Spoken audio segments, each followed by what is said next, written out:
Welcome to the September 10th edition of Sideline View here at the Hockey House. It's kind of feeling like hockey weather in the air here today, Mr. Millsap. So I saw somebody skating down the main road there. Well, it's 47 degrees or whatever I have on my vehicle today. But anyway, let's talk some fall sports. You covered last night Brainerd volleyball, and they lost to Wilmer after a big win the night before, 3-2 over Bemidji. Your impressions of your first time seeing them this season?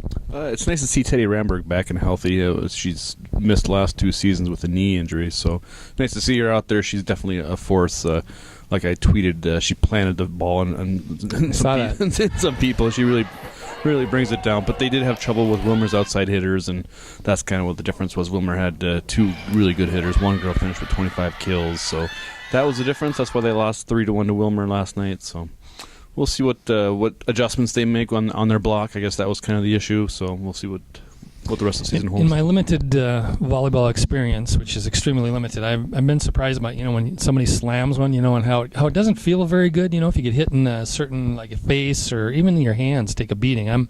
They make it look like it doesn't even hurt them at all. But a volleyball it's harder.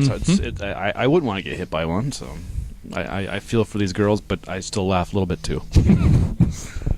Brainerd football last week ran into Wilmer. Wilmer, a very extremely talented team. Quarterback Augie Hahn, running back Michael Heitzman.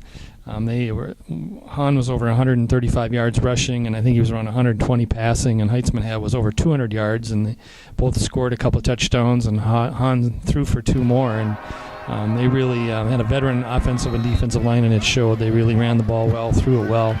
They're really a good team, and that's the first time they beat Brainerd, I think, like in 14 years. So they've got some skill there. Warriors got some work to do here, obviously. So coming up Friday at Alexandria. Alexandria has a new turf field, which just seems to be the thing to be this year, as everybody has turf. So we'll see how that plays out at Alec. Alec hasn't won yet, so.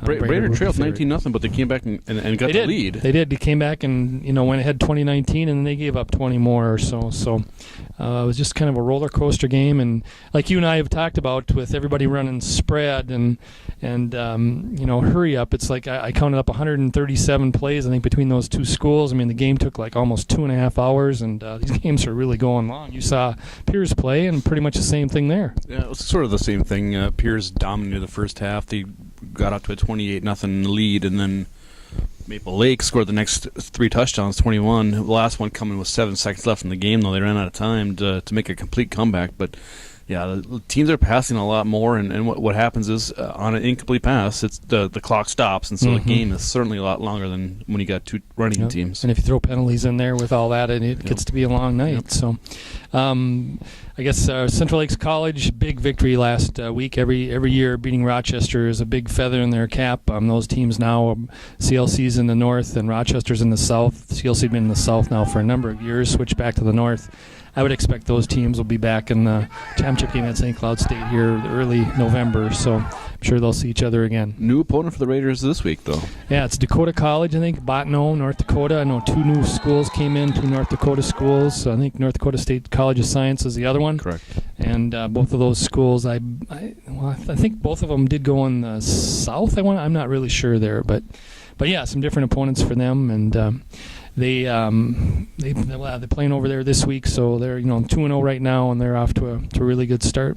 Before I forget, hats off to Brooke Mimick, Ashley Fitterer, our first athletes of the year for the 2014-15 school year. So they've been having a great year. I know they've lost a couple here recently, but they won their first 8 and have won a tournament here and there, went unbeaten in another one. So I'm really off to a nice start for those 2 young ladies. So they're a good doubles team. Very good. And unless you have anything else, I think we're good to go for this week. So thanks for joining us. We'll talk to you next week. Thanks for watching.